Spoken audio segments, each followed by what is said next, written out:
sebagian besar masyarakat kita begini, lah kita tampil burju kan, ya kasemung bawa golok tuh, nggak nyambung gitu loh. Terus saya dengar-dengar nyalek ke DPRD provinsi ya paling enggak 2-4 M lah di Badung gitu. Punya duit 4 M nih. Masa saya jadi calon wakil rakyat harus keluar duit? Harusnya saya loh di sponsor. Mereka loh yang harus jadi saksi saya di juru kampanye. Masa saya sudah mewakili rakyat harus keluar duit? Walaupun tadi dibilang caleg dalam tanda kutip caleg gila, saya nggak segila mereka. Coba pikir, Anda sudah jadi bos dengan uang Anda yang 4 M terus gila-gilaan untuk jadi wakil, kan gila. Beliau dikenal istilahnya caleg bobotoh karena ingin melegalkan tajan. Ya, ada orang bilang tidak mungkin dilegal. Apa tidak mungkin? Undang-undang dasar aja bisa diamandemen, tergantung kekuatan lobby gitu. Kalau sekedar jadi DPR terus duduk diam dapat duit, ya orang bisu pun bisa, saya pikir. Anda tinggal kasih modal 4 miliar terus Anda calonkan boneka begitu. Tapi kan saya tidak begitu. Saya kasih opsi lain pada rakyat. Kalau mau milih saya, kalau enggak ya terserah kok. Saya juga rakyat. Posisi saya lebih tinggi sekarang di DPR kok rakyat.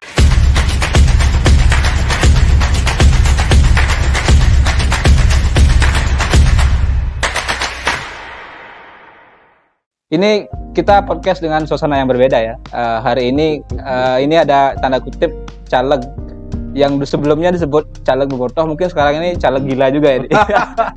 Beli Wayan Setiawan ya? Om Swastiastu. Om Swastiastu. Benar beli Wayan Setiawan gitu. Wayan Setiawan ya. Ini saya bingung juga, ini caleg apa tukang ngarit ini pakai topinya. Ya kan gini nih, caleg itu calon legislatif ya. Calon legislatif. Dewan Perwakilan Rakyat ya. Ya. Artinya kalau disingkat nih wakil rakyat. Wakil rakyat. Nah, rakyat kita kayak apa? Masa saya berpenampilan melebihi rakyat? Saya kan wakil rakyat. Berarti rakyat bosnya. Ya, rakyat bosnya tuh. Namanya juga wakil. Berarti kalau rakyatnya pakaiannya compang-camping, celana sobek, beli harus lebih sobek celananya. Ya, logikanya gitu toh. Gitu. Tidak mungkin kita mewakili orang miskin, tapi kita kaya. Logikanya di mana? Artinya kalau sebagian besar masyarakat kita begini, lah kita tampil burju kan, ya kasemung bawa golok tuh, nggak nyambung gitu loh.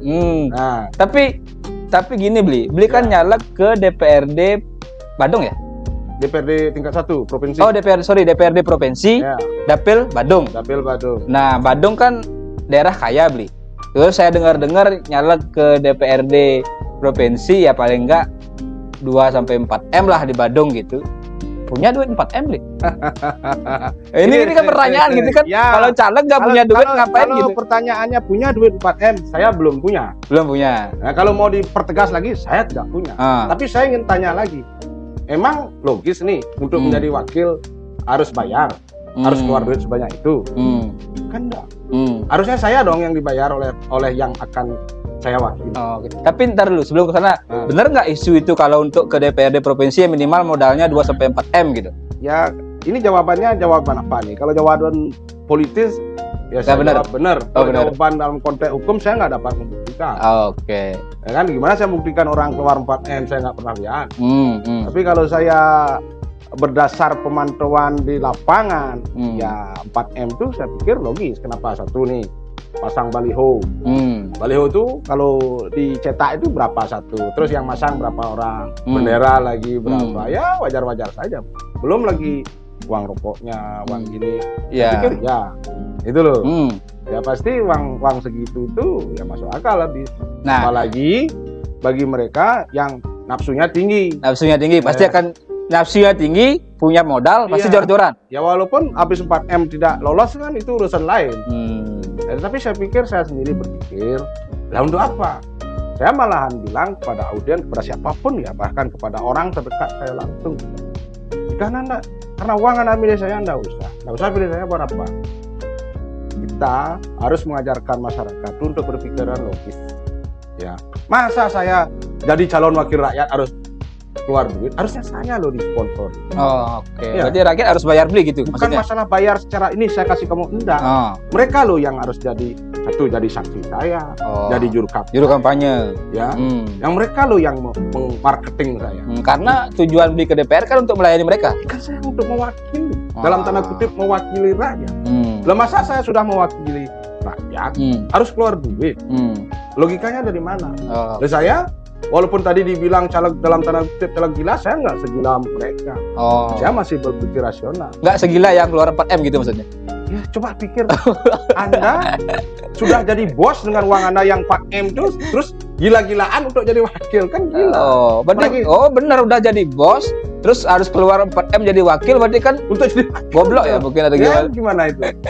Harusnya Anda diam aja dengan 4M, Anda sudah Pak Bos. Iya, deposit gitu saja atau belikan saham udah cuan gitu kan. Udah jual beli mobil bekas aja dengan 4M sudah santai-santai. Anda dibilang Pak Bos ini ada barang bisa tutup nggak? Nggak nempel bisa begitu. Nah kalau beli nggak punya modal 4M, yang saya pahami teori politik ya, modal political capital atau modal kapital. Satu ada financial capital, modal kapital uang 4M gitu misalnya. Kedua ada social capital, modal sosial. Ketiga ada cultural capital, modal budaya. Keempat ada personal capital, modal personal. Ada moral capital, modal moral. Mungkin dia misalnya bagus di masyarakat, moralnya bagus. Kemudian ada modal institutional capital atau modal institusi, konteks ini partai, beli di Hanura misalnya. Dan modal-modal yang lain cultural capital atau modal budaya. Dari modal itu beli apa yang beli? Kalau yang saya pikir dalam konteks kita berdemokrasi sekarang nih, saya pikir cukup yang itu konstitusional capital aja, sosial, partai aja. Oh, institusional capital. Dari partai kenapa lu? Anda kan, ini mohon maaf ya, kan disebutkan tadi itu teori. Prakteknya kan nggak gitu.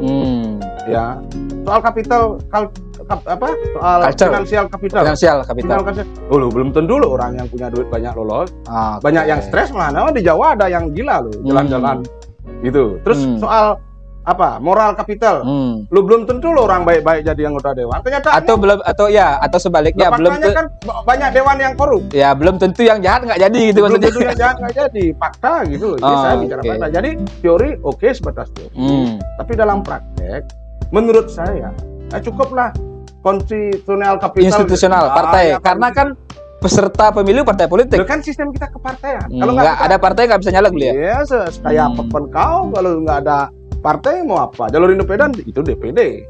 Bukan di legislatif, bukan di DPRD atau DPR. Kecuali sistem kita, ya artinya nanti ya kita bisa nyalek secara individu jadi anggota DPD gitu misalnya. Oke lah. Ya, kita kan mau tidak mau, suka tidak suka harus partai. Jadi saya pikir banyak partai menerimamu jadi caleg ya oke. Cukup. Cukup. Nah, yang lain-lain itu bagi saya ya. Bagi orang lain ya mungkin beda. Tapi bagi saya tidak perlu. Kenapa lo? Kalau kapital kalau finansial kapital ya buat apa saya nggak akan jadi. Kalau saya punya uang 4 miliar saya nggak akan jadi. Saya kan nggak akan budoh-budohan gila-gilaan jadi caleg untuk hanya jadi gitu. Buat apa gitu? Saya santai-santai aja. Saya taruh 3 miliar deposito, 1 miliar ya buat diri sendiri saya melalui gitu. Nah, tapi gini Bli, seorang politisi apalagi seorang caleg gitu kan nggak mungkin kosong dong ke masyarakat. Apalagi tadi kalau pasang baliho butuh duit, bikin simekrame, beli kopi, nasi bungkus, nasi jinggo lah minimal kan butuh duit gitu. Itu gimana? Saya kan bilang tadi, mungkin nggak mungkin itu kan persepsi. Ini kan persepsi Pak ya. Bagi saya kan mungkin karena apa? Ini mohon maaf ya, saya tanya sekarang ini ilustrasi. Menurut Pak Yan, mungkin nggak saya melakukan perjalanan 2 minggu sampai Aceh PP dari Bali dengan uang 600? Mungkin nggak? 600.000 dari Bali, Pulau Jawa, Aceh, terus balik lagi 2 minggu 2 minggu perjalanan dengan 600.000 mungkin nggak? Susah sih saya membayangkan. Ya, nggak mungkin kan? Nggak mungkin rasanya. Nggak mungkin. Faktanya saya sampai. Artinya apa? Sudah pernah maksudnya? Baru datang. 2 minggu? 2 minggu dengan 600.000 ke Aceh. Dari Bali. Ngapain? Ya jalan-jalan lah kunker. Masa DPR aja kunker? Gitu. Berarti baru caleg udah kunker deh. Akan harus menyerap aspirasi saya. Loh. Apa ini semacam ya, training kunker gitu? Apakah nggak mungkin? Mungkin. Kenapa? Karena sepanjang perjalanan saya difasilitasi oleh teman-teman saya. Rakyat lah gitulah kalau kita bicara politik. Saya rakyat. Makanya tadi kalau pertanyaannya, apakah mungkin saya nggak punya uang ya? Mungkin. Kalau audiennya mensupport saya. Kalau enggak ya enggak mungkin. Bisa, apakah tanpa uang kamu bisa jadi? Mungkin. Kenapa? Karena saya selalu punya positive thinking. Banyak loh inbox saya. Saya dukung Pak ya, nanti saya gini. Saya cari model begitu agar ada nanti kebanggaan bagi saya sendiri dan bagi rakyat untuk milih saya. Kalau nggak gitu saya nggak bangga aja di DPR, apalagi keluar duit nih kamu 500.000 pilih saya nggak bangga. Kalau ada rakyat model gitu saya ulangi ya, dimanapun saya ngomong jangan pilih saya, ngapain pilih saya? Pasti saya korupsi kok. Pasti itu. Kenapa? Kalau kita produsen ya, buat produk ya dengan harga HPP 1000. Harga pokok produksi? Ya 1000. Nggak mungkin kita jual 500. Nggak mungkin. Pasti 1.500. Bunuh diri namanya. Atau 3.000. Ya sama juga dengan orang jadi DPR sudah habis uang 4 miliar. Masa dia diam-diam gitu nggak lihat BKK gitu potong 30% gitu umpamanya gitu dalam tanda kutip ya. Gaji anggota dewan berapa? 40 sampai 60 juta? Nah, ini mohon maaf ya. Saya nggak lihat dengan mata kepala sendiri. Tapi silakan konfirmasi ke Bank Pembangunan Daerah Bali. Berapa SK DPR tuh di bank jadi sekolah? Coba tanya, ada nggak datanya? Berapa pinjaman mereka ini? Nah, seperti itu contohnya. Saya nggak mau ya, itu hak-hak mereka ya. Dan juga bank juga percaya kan karena lihat gajinya nih potong sekian. Saya nggak mau gitu. Nah itu loh. Jadi semua sebab mungkin dalam politik. Gus Dur aja yang beliau, mohon maaf ya, nggak melihat jadi presiden kok. Punya keterbatasan istilah. Ya jadi presiden, mungkin nggak. Apalagi saya ganteng begini, gagah begini. Ya kalau dipilih ya mungkin saja kan. Nah, tergantung sekarang apakah mindset masyarakat itu sudah open mind apa enggak. Kalau otak mereka masih ya dipengaruhi oleh ngiring mesekian untuk siapa gitu loh. Ya nggak bisa. Saya jamin saya nggak lolos. Tapi kalau mindset masyarakat sudah terbuka, oh ini saya harus punya wakil rakyat yang betul-betul nanti bisa bersuara, yang betul-betul bisa mewakili aspirasi saya, pasti saya terpilih Astung Karo. Kalau enggak, saya nggak terpilih, sudah pasti. Kalau masih gini-gini aja, nanti kebulatan tekad gitulah umpamanya. Satu jalur. Apalah itu silakan lah itu, saya nggak masuk di situ ya, karena itu lain partai ya. Silakan Anda buat istilah apa. Kalau begitu saya jamin saya nggak lolos. Tapi kalau masyarakat diedukasi salah satunya dengan podcast macam begitu, nanti marketing saya gitu, ya masyarakat itu sendiri. Mereka mau mana? Mau caleg model begini? Pasti mereka akan sounding ya. Kalau enggak ya jangan pilih itu caleg miskin paling begitu. Tapi bagi saya tujuan saya berpolitik bukan hanya keterpilihan. Terpilih atau tidak terpilih itu nanti. Tapi lebih dari itu saya ingin mengedukasi masyarakat. Karena kita punya tanggung jawab moral ke depan. Kita mau bawa kemana perpolitikan di Bali ini, khususnya. Bicara mau dibawa kemana perpolitikan Bali. Saya ingat dulu beli 2014 ya, kan nyalek juga 2014. ke DPR RI. Saya nggak sebut partainya. Tapi yang saya menggelitik waktu itu, beliau dikenal atau bahkan ya lebih dikenal sebagai istilahnya caleg bobotoh karena ingin melegalkan tajan. Nah itu kan di tingkat DPR RI kemarin.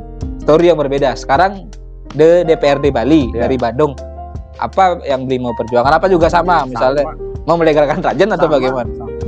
Sama. Kenapa? Nah dulu kan saya berpikir ke DPR RI karena di pusat itu undang-undang dibentuk. DPR kan lembaga legislatif. Ya punya 3 fungsi. Salah satunya legislasi membentuk undang-undang. Kan itu tergantung lobby-lobby kita nanti di pusat.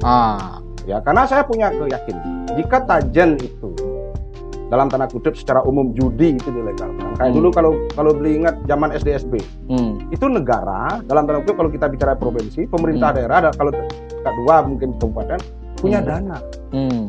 Secara hukum mereka dipayungi untuk istilahnya untuk memungut pajak dari itu. Dan para pelaku judi itu mereka merasa lebih nyaman. Nah kalau seperti sekarang ini gimana? Anda lihat sendiri kan? Ya kalau saya makanya saya ngomong tajan itu ada di tempat-tempat yang terbuka dengan peserta yang banyak sekali. Sementara kita ketahui di setiap desa ada Baben Kantipna, polisi. Masa polisi nggak tahu? Nah, kalau terus tajan itu bebas liar begitu, artinya apa? Ada pembiaran hukum. Kenapa? Ya nggak tahu, tanya sendiri. Mungkin ada apanya? Apa ada apanya ya? Mereka yang tahu. Kalau saya kan nggak boleh nuduh tanpa ada bukti ya. Oh kamu menerima uang, kapan kamu lihat gitu kan salah saya. Tetapi logika saya, kalau nggak ada apa-apanya, kenapa terjadi pembiaran? Ya padahal secara hukum kan dilarang. Kan itu sudah perintah undang-undang, judi dan segala macam. Jadi ketika ketimbang dibiarkan begitu, legalkan saja. Legalkan. Karena apa? Dalam keteraturan tidak ada yang bisa diatur. Tapi dalam ketidakaturan banyak aturan-aturannya. Bisa diatur. Contohnya saja mungkin ketika kita secara simpel kita lihat berkendara gitu kan seperti seolah semrawut sekali di jalan, tapi kan mereka faktanya teratur gitu kan. Ya, ada orang bilang tidak mungkin ilegal. Apa tidak mungkin? Undang-undang dasar aja bisa diamandemen. Ini kan sekarang tergantung kekuatan lobby kita. kita punya nggak kemampuan melobi orang, mempengaruhi orang agar seide dengan kita. Intinya kan itu, kalau sekedar jadi DPR terus duduk diam dapat duit, ya orang bisu pun bisa, saya pikir, ya kan? Anda tinggal kasih modal 4 miliar terus Anda calonkan, nanti ya seperti ya, boneka begitu. Tapi kan saya enggak begitu. Saya kasih opsi lain pada rakyat. Kalau mau milih saya, kalau enggak ya terserah toh. Saya juga rakyat. Posisi saya lebih tinggi sekarang di DPR kok, rakyat, bukan wakil. Kan seperti itu. Nah, apa yang beli lihat kalau juga di Badung gitu, ini kan selama kita pandemi ini kan juga Badung sempat terpuruk gitu, walaupun punya status kaya, bahkan saat pandemi status Badung berubah jadi mantan kaya gitu. Ini apa mungkin juga beli punya pemikiran untuk Badung dalam konteks juga termasuk hal-hal lain di provinsi terhadap Pak Gubernur, kebijakan-kebijakannya gitu kan, karena DPRD provinsi pasti mengawal satu daerah dapilnya, kedua Bali secara keseluruhan. Gini, soal ini pariwisata ya. Saya dari dulu, bukan saya anti pariwisata, saya pelaku juga pariwisata, walaupun dalam mikro, kecil-kecilan. Saya tidak paham, tidak sependapat, dan tidak setuju, gitulah kasarnya.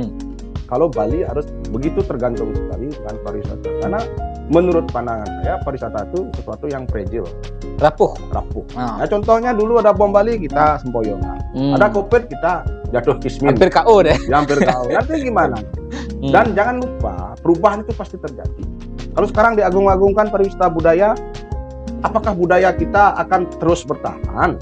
Itu pertanyaan saya. Ya, pertanyaan tadi, apakah wisatawan ke Bali melulu soal menikmati budaya? Kan banyak berkembang, makanya saya ingin masuk DPR itu agar ada suasana yang berbeda. Jangan kita terfokus pada budaya.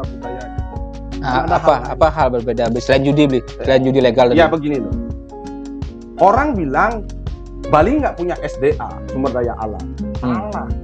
SDA itu bukan SDA di bawah permukaan aja, tapi ada tambang, ada SDA di atas permukaan. Hanya saja kita mindset kita belum mengarah ke sana. Apa itu contohnya? Contohnya ARA yang sudah dibuat. Coba Anda bayangkan kalau itu memang bisa dikelola secara profesional. Anggaplah kita kayak perkebunan sawit. Itu kan sekolah profesional kan? Karena Anda berimajinasi lah. Kalau kawasan Bali Timur itu ditanamin total gitu dengan pola seperti nanam sekian ratus hektar gitu misalnya. Ya, seperti nanam sawit, kayak apa? Terus dia cari tuanya, terus dibikin gula aren, terus dibikin arak, terus araknya diekspor atau dijadikan arak medis, alkohol medis. Kayak apa kita? Itu hanya satu dari ental loh, belum dari jako, belum dari lain, belum dari beras yang bisa juga dibikin alkohol. Tapi kan kita nggak berpikir sejauh itu. Berarti apakah tanda kutip juga maksudnya SDA arak Bali ini, kalau orang di Kalimantan kan tambang gitu, tambang emas. Apakah ini bisa dari tambang emas Bali? Nggak ada itu. Saya nggak setuju, karena bagi saya bila kita rusak alam hanya demi emas. Saya pikir lebih baik sumber daya alam di atas permukaan, itu sumber daya alam, sumber daya manusia. Bali itu orang SDM-nya bagus-bagus loh, iya kan? Cuma belum dimanfaatkan. Paling sekarang diekspor keluar jadi PKI gitu loh. Ya, untuk kerja kapal sehat. Saya nggak merendahkan profesi ya. Saya angkat topi untuk teman-teman, saudara-saudara kita, adik-adik saya yang mau kerja ke luar negeri. Tapi, ayo kita berkompetisi ke India. Kita buat SDM kita berkualitas, terus kita ekspor jadi top position di perusahaan-perusahaan. Top leader, CEO. Top leader ya, CEO atau apa lah. Kan sekarang perusahaan-perusahaan besar banyak yang orang India seperti Microsoft, Satya Nadella, orang India. Nah, kita cuma Google juga kalau salah orang India juga. Itu bagian dari pekerjaan yang low gitu kan. Mohon maaf ya, saya sekali lagi saya katakan, saya angkat topi loh untuk anak-anak Bali yang rela meninggalkan Bali untuk perubahan nasib. Tetapi kalau dipikirkan SDM kita ini bisa kita bentuk, kita create untuk menempati posisi-posisi yang high position. Punya pemerintah itu otaknya. Saya pikir enggak. Nah gitu loh, makanya di sini ini soal mindset. Makanya kalau melulu politik itu bicara tentang uangnya selamanya begini. Saya masuk untuk merubah stigma itu. Nah, terlepas terpilih atau enggak itu nggak urusan. Kenapa? Saya berpikir saya rakyat. Posisi saya lebih terhormat dari yang namanya DPR. Wakil rakyat. Ya, berarti beli gagal. Saya mendowngrade diri ya, mendowngrade meninggalkan jabatan bos untuk menjadi wakil. Mendowngrade. Nah, ngapain saya gila-gilaan terus? Mulia sekali. Nah, makanya sekarang terserah rakyat. Rakyat maunya apa? Maunya gini-gini ya monggo. Kan, tapi kalau rakyat mau perubahan, ayo. Terus nanti sama aja kalau sudah masuk sana. Ya itu kan baru pikiran Anda, kan belum tentu. Artinya begini loh. Oke ya itu kalian silahkan Anda berpikir bebas kok. Pikiran itu sesuatu yang nggak bisa dikekang. Anda bebas berpikir apa saja tentang saya. Tapi faktanya kan hari besok belum terjadi. Kayak gitu. Nah, ini beberapa poin terakhir Bli. Ini kan Bli dikenal sangat kontroversial gitu. Ya, mana kontroversinya macam apa? Biasa-biasa. Tadi soal judi, tajan, terus statement-statement jangan pilih saya. Ini kan ketika orang mengkampanyekan ayo pilih saya, Bli kok jangan pilih saya? Lah karena saya nggak akan mencitrakan diri seperti saya baik-baik saja, saya pantas untuk mewakili Anda begitu. Tadi kalau kan ini Bli yang menarik yang saya menggelitik juga semacam sindiran satir mungkin kalau orang tiba-tiba jadi baik mungkin dia caleg. Nah itu gimana Bli? Ya memang begitu kan, tiba-tiba begini di perempatan jalan tiba-tiba jadi awatara gitu ya. Jadi semuanya Om Swastiastu. Lah kayak apa, saya nggak begitu. Berarti Bli nggak tiba-tiba jadi baik? Ya saya memang begini. Okay. Seandainya terpilih pun ya saya tetap begini. Saya akan tetap bilang kalau memang tidak ya saya bilang tidak. Kalau iya ya saya iya. Jangan tiba-tiba baru jadi caleg terus begini nanti sudah jadi lain lagi. Nah, saya kalau Pak Yan ikuti saya mau jadi caleg enggak saya tetap konsisten. Gitu loh. Nanti Astungkara kalau rakyat memberi saya kepercayaan, Astungkara ya tetap begini aja. Makanya mohon maaf ya, saya dapat undangan podcast ke DPD Hanurani ya saya gini aja. Ya memang gimana emang saya begini gitu. Kan ada Bli juga caleg-caleg yang kampanyenya janjinya bombastis. Kalau saya terpilih saya nggak ngambil gaji saya udah rakyat. Itu Bli ngambil gaji nggak nanti? Ya ngambil dong. Ngambil. Nah, itu hak saya. Ngapain nggak ngambil orang ngambil? Budo sih ngambil gaji. Saya nggak ngambil gaji, tapi tunjangannya saya tilap gitu.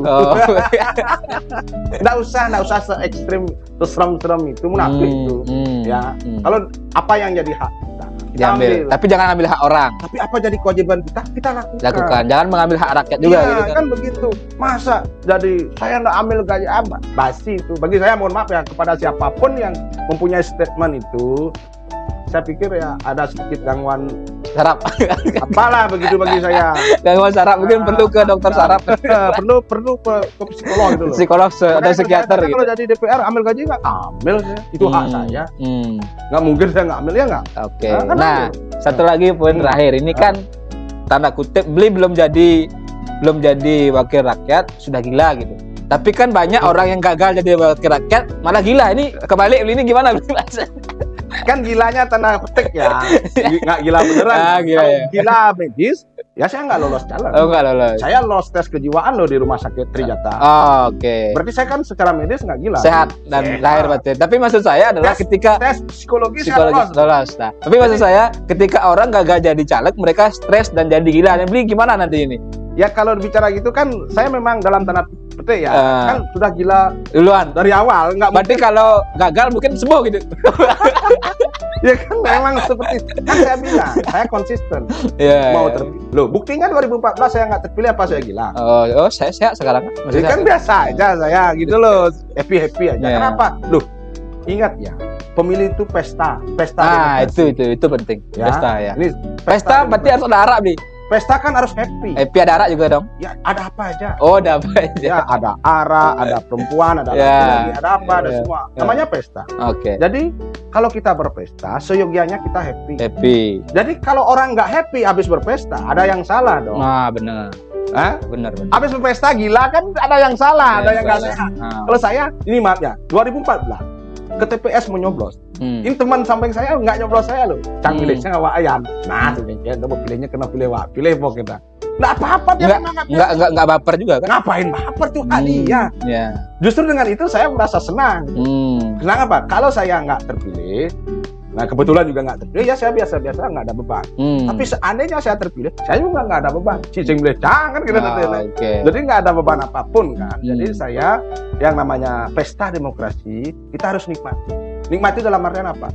Kita punya hak memilih dan hak dipilih. Nah saya hanya memakai hak dan kewajiban konstitusi saya aja.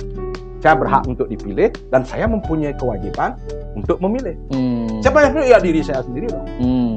Kan begitu. Nah, kira-kira begitu menurut saya. Jadi pandangan masyarakat itu saya harap ya don't judge the book by cover. Itu keren sih. Don't judge the books by its cover. Ya kan begitu. Covernya tukang arit tapi hatinya atau ya kan selami dulu apa. Ini kan perang pemilu itu, perang ide, perang gagasan, bukan perang kapital. Kalau gitu ya negara ini dikuasai orang kaya aja. Ya oligarki ya. Berarti kan siapa yang punya duit paling banyak dia akan terpilih gitu jadi. Kalau miskin-miskin siapa yang mewakili? Ini adalah ide gagasan bagaimana mencapai politik kan begitu. Saya pikir begitu loh Pak ya. Jadi saya ya berbangga hati, makanya modal saya apa ya institusional kapital gitu loh. Jadi ada partai yang mencalonkan saya. Oke, nah terakhir pilihan terakhir. Ini karena kayaknya nggak habis-habis nih dengan. Iya silakan, ayo mengalir aja. Kak ini harus dibawakan arak ya. Jadi kan beli pengusaha arak juga ya. Saya tanpa atau with or without arak saya tetap begini. Oh, saya kira minum arak tadi. Tapi pengusaha arak kan? Pengusaha arak ya, UMKM. Saya pengrajin arak. Oke. Nah, nanti mungkin bisa bawa arak satu beli ke sini. Nah, pertanyaan terakhir lah. Dari sekian banyak partai beli, kenapa Hanura gitu? Gini loh. Kita kan dinamis ya. Saya jawab agak panjang dikit ya. Kenapa Hanura? Ya saya pikir sah-sah saja. Ada orang yang kemarinnya Golkar tiba-tiba PDI, zaman Golkar paling Golkar, zaman PDI paling PDI. Ini bangsa masalahnya. Ya kan sah-sah saja. Ya. Tapi saya ingin jawab lain loh. Karena kenapa? Saya sampai detik ini ya, karena kita dinamis ya.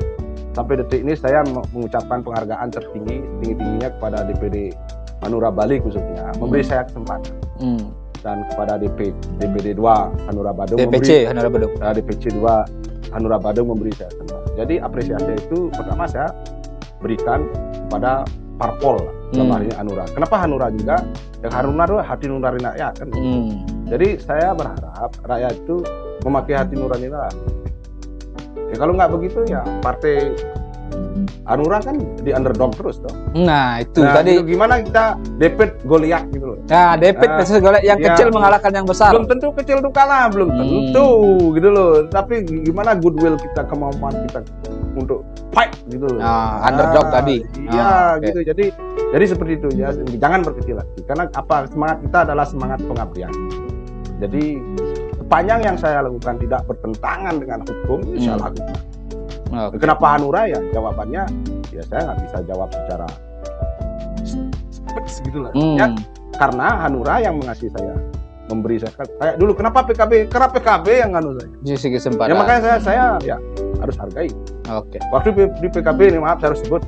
Waktu dulu saya harus hormati sebagai satu institusi yang memfasilitasi saya untuk maju menjadi calon wakil rakyat. Calon wakil rakyat. Kan seperti itu Pak ya. Nah, ini luar biasa. Terakhir Blik. Terakhir close saya kasih. Closing untuk gini. Apanya? Sekarang kan Beli masih jadi bos nih. Ya. Nanti kan akan jadi wakilnya bos, wakilnya rakyat. Ya. Berarti sekarang Beli akan menjadi calon wakilnya bos. Nah. Apa harapannya kepada bosnya Beli nanti rakyatnya? Ya saya berharap pada bos-bos saya ini yang akan saya wakili berpikir rasional lah. Kalau mau berubah ya cobalah pakai intelektual, artinya akal sehat. Kalau nggak mau berubah ya silakan Anda mau caleg pilih yang bawa dana BKK terus gitu ya silakan pilih itu. Saya nggak masalah. Tapi kalau Anda ingin suatu perubahan ya pakailah hati nurani Anda. Pilihlah dengan hati nurani gitu. Itu aja sih, nggak banyak-banyak harus gini-gini. Oh gila sing peluk itu rakyat peluk. Masang baliho nggak nanti? Masang baliho nggak? Celapres. Oh sing lapis. Jadi ngelapis saya sing masang baliho. Sing masang baliho. Yang saya bahas. Oke. Oh gitu saya masang baliho. Ingat loh, baliho nggak bisa ngomong. Ngapain kamu gini? Bisu, patung. Oh. Di perempat gini, ngapain kamu gini di perempat? Kan saya bisa santet, tak santet dulu. Untungnya saya bisa santet. Lebih baik Anda bicara, Anda dekati audiens Anda ngomong. Nah kayak gini nih loh.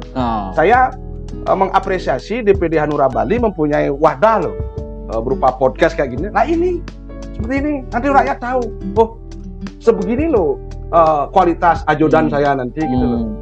Ini kan fit and proper test. Ya, karena kan kita pilih orang bukan pilih baliho gitu. Iya, baliho pasang tiba-tiba aja AM gitu calon gubernur balik nggak gitu kok terakhirnya disensor nih, kok disensor nih. Oh, bukan disensor. Saya kira lucu-lucu aja ini tokoh dari mana ini gitu loh. Ya, nggak berarti beli karena saya anggap itu enggak penting ya. Tapi ya itu kalau saya bilang. Tapi kalau kita undang beliau mau debat dengan beliau. Ayo. Terbuka dong Tang. Siapa? Tang yang siapa? AM itu. Oh, AMD kepada AMD datang nih, ayo kita adu gagasan di podcast ini. Sama-sama kita mencintai Bali. Kepada siapapun itu yang katanya paling bela Bali, memperjuangkan Bali. Ayo, ini DPD Hanura Bali memberi kita ruang untuk menyampaikan gagasan ide-ide kita pada masyarakat. Ayo kita terbuka, kita perang gagasan, jangan kita adu gagasan, jangan adu otot. Nah, kan. Tapi kalau berarti mau adu dengan yang AM itu mau jadi calon gubernur dong? Siapa? Saya? Nah, artinya kan begini, contoh nih, ini terbuka ya. AMD katanya mau gugat Pak Gubernur 22 triliun. 22 triliun. Kalau memang untuk berjuang untuk Bali, saya pikir kayak pengusaha itulah, pengusaha tol Yusuf Amka. Yang sekarang lagi hutang ke pemerintah. Ya, kalau umpama saya salah, saya kembalikan 10 kali lipat. Tapi kalau benar pemerintah bayar saya 1 rupiah, ini 22 triliun aku kelang gino gitu. Kan perlu dipertanyakan. Kayak gitu tuh saya gede kan saya. Oke. Ya, ini mohon maaf ya, disampaikan kepada siapapun, ya jangan menari-nari di atas satu kasus gitulah umpamanya. Ngalih-ngalih population perlu gitu. Kita naik tanpa menekan kepala orang gitu. Kira-kira menurut saya sih begitu. Ya, tapi kayaknya ini ada nada-nada mendukung Pak Koster 2 periode ini. Begini ya, mendukung tuh, ini mohon maaf ya, saya personal. Saya mendukung siapapun. Pak Ketua DPD pun nanti sepanjang memang beliau umpamanya jadi calon, saya dukung. Saya dukung loh. Dukung kan belum tentu saya pilih. Oh itu, begitu. Siapapun, siapapun ini orang menarik, Bali mendukung tapi belum tentu milih. Lu gimana kalau hanya satu suara yang sah? Masa umpama ini semua dicoblos. Beli Wayan calon gubernur, Pak Ketua DPD calon gubernur, masa semuanya nggak sah dong? Saya mendukung untuk berkompetisi sebagai calon, tapi memilih kan hati nurani. Hati nurani tadi kembali juga kan. AMD pun saya dukung. Ya. Tapi ayo dong, berani dong ngomong sekali, jangan di belakang layar aja gitu loh. Ayo debat sekali gitu loh. Ayo adu gagasan, adu argumen, apa sih dasarnya? Kalau saya sendiri pribadi, kalau disinggung tadi soal kebijakan Pak Gubernur dengan melarang mendaki itu, saya pribadi nggak setuju. Ngapain dilarang? Nanti sama juga nanti dilarang yang numpang pesawat itu diperiksa dulu apakah dia haid apa. Kan melewati pura itu, di atas pura. Kan ada mayat juga di bawah itu, meninggal di Jakarta, bawa ke Bali itu ungkul-ungkul di rumah sakit, kemudian. Pokoknya kepala Bali bebas, sona tidak boleh terbang, karena di bawah banyak pura. Gitu. Atau orang yang terbang harus dicek lu haid apa enggak? Saya mohon maaf ya, saya bukan orang munafik. Siapa yang jamin yang pura-pura itu sing depan mengapler aja kurang dipal? Nah, atau siapa yang menjamin apa dia suci sekali? Nggak ada orang suci sekali. Atau menjamin orang suci tidak selingkuh gitu? Iya, nggak ada kan? Ya biasa kan. Kasus yang orang yang suci kemarin yang kan saya ngomong, pernah saya ngomong. Ya WW itu kan. Ini orang datang sama selingkuhannya ke pura terus ketaro kayak gitu. Saya mau merusak kesucian Mas itu. Nggak usah lah termasuk. Biarkan urus kesucian tuh urusan hidup saya nggak dulu. Berarti kesucian itu urusan di kamar berdua gitu aja lah. Itu negara jangan masuk ke sana. Jadi ada nama wik-wik gerbang. Hujan nggak jangan gerbang. Kan gitu. Atau minta jatah. Ya? Minta jatah. Ya nggak tahu lah. Artinya negara, saya pikir nggak perlu masuk ke ranah-ranah seperti itu. Privat. Itu ranah pribadi gitu loh. Siap. Ya kan? Ini sebelum kita terakhir lagi ya. Jadi episode ya cukup. Terima kasih Beli Setiawan. Kalau saya nggak stop nanti saya tambah gila gitu. saya pengen waras karena beliau gila menuju waras, saya waras nggak mau jadi gila gitu. Ya terima kasih. Kita akan sambung setelah berikutnya. Mungkin tantangan itu moga yang AM itu dengar ya. AMD jangan AM. Gue kan beliau bilang bukan saya. Kan beliau bilang kan saya. Siapapun termasuk ini mohon maaf ya. Gede Suwardano, Putro Ismail, AWK, Jero Beneso, JMW, AWK atau siapalah, Blapro Aji Bamang Sentosa, Nulo Jelante. Ayo kita adu gagasan. Berarti tantangan untuk mereka. tantangan secara positif. Artinya kan kita semua semangatnya mengabdi gitu. Kalau betul niatnya mengabdi, kenapa takut? Jangan merasa nanti saya ketemu ini terdowngrade dulu, ya gitu resiko kan gitu loh. Tapi kalau sebenarnya kalau ketemu orang ilat seperti beli kan mereka harusnya merasa hebat dan merasa waras kan gitu. Saya pikir begitu. Oke, terima kasih. Kita sambung di kesempatan berikutnya. Salam sukses. Salam hati nurani. Ya, salam hati nurani.